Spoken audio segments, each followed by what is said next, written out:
পশ্চিম বর্ধমান জেলা পরিষদের বনভূমি কর্মাধ্যক্ষ এবং তার পরিবারের সই জাল করে বেসরকারি কারখানা বেরোতে অভিযোগ গোপালপুর গ্রাম পঞ্চায়েতে। আর সই জালের খবর সামনে আসতেই পাল্টাবার অভিযোগে সরো বনভূমি কর্মাধ্যক্ষ। তৃণমূলের গোষ্ঠী কন্দলের জেরেই কি এই আকছি পঞ্চায়েত এবং জেলা পরিষদের মধ্যে দ্বন্দ্ব কি তাহলে প্রকাশ্যে উঠছে প্রশ্ন। যে মাটি এখানে ফেলা হচ্ছে একটি বেসরকারি কারখানা, ইস্পাত কারখানা সম্পদ থেকে মাটি তুলে আরেক জায়গায় তারা ফেলছে প্ল্যান্টেশনের জন্য। এই মাটি বহনের জন্য কিছু মানুষ গোপালপুর পঞ্চায়েতে অভিযোগ করে যে রাস্তায় মাটি পড়ে দুর্ঘটনার শিকার হচ্ছে পাশে স্কুলের ছাত্রছাত্রীরা। কিন্তু সেই অভিযোগপত্রে দেখা যায় যাদের সই আছে বেশিরভাগই জাল সই, এবং গুরুতর অভিযোগ যে পশ্চিম বর্ধমান জেলা পরিষদের বনভূমি কর্মাধ্যক্ষ বুড়ি টুডুর স্বামী নামেও জাল সই করে জমা দেওয়া হয়েছে গোপালপুর পঞ্চায়েতে। কোনোদিনও আমরা অ্যাপ্লিকেশন জমা দিই না। এই ভুয়ো সাইনটা একটু তদন্ত হোক, যে আপনাদের আদিবাসীদের সাইন করা আছে সেইগুলো তো তদন্ত করা উচিত ছিল প্রধানের। হ্যাঁ, ওনারা চেষ্টা করছে যে চক্রান্ত করে ফাঁসি দেওয়া হোক। কে বা কারা সই জাল করে অভিযোগ দায়ের করেছে তা নিয়ে চরমে দ্বন্দ্ব। কেন এসব করবে আমরা কিছুই জানতে পারলাম না, আর আমাদের নামে মিথ্যা অভিযোগ করে দিয়েছে, আমরা সেটা মেনে নেব? তৃণমূলের গোষ্ঠীদ্বন্দ্বের জেরেই সই জাল করে অভিযোগ।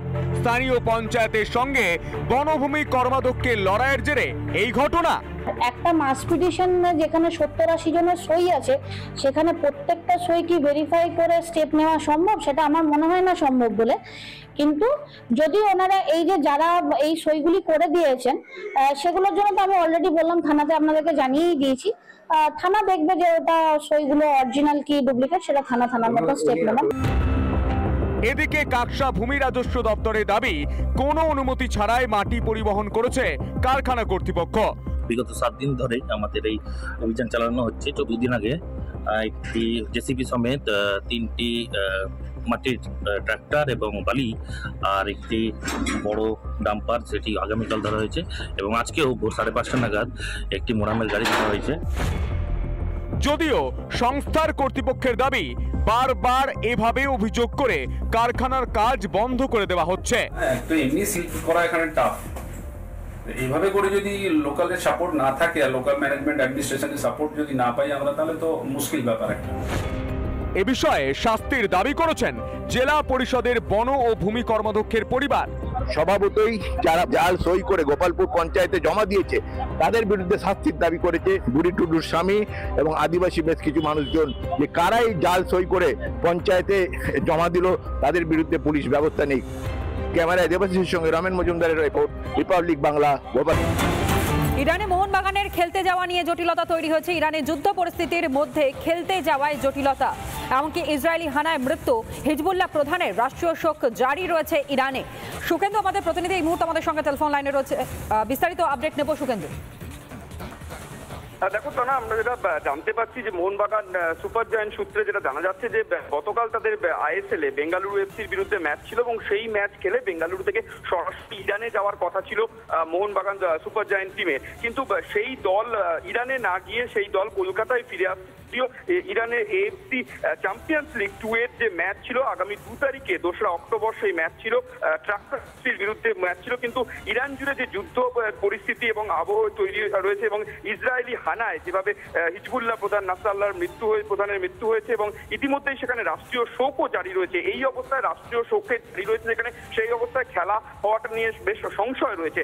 ইতিমধ্যেই মোহনবাগান সুপার জায়ান্টের সূত্রে ইতিমধ্যেই ভারতের বিদেশ মন্ত্রকের সঙ্গে এবং পাশাপাশি এএফসির সঙ্গেও যোগাযোগ রাখা হয়েছে গোটা বিষয়টা নিয়ে, এবং তারা কি পরিস্থিতি, যেহেতু ইরানে তাদের হোটেল বুকিং ছিল এবং ম্যাচ খেলতে তারা প্রস্তুত, সব রকমের ব্যবস্থাপনা এবং তাদের সমস্ত ফুটবলারের ভিসা পর্যন্ত হয়ে রয়েছে। তাদের আজকে বেঙ্গালুরু থেকে উড়ানে বিমানের টিকিটও রয়েছে, যেটাতে করে তাদের ইরান উড়ে যাওয়ার কথা ছিল।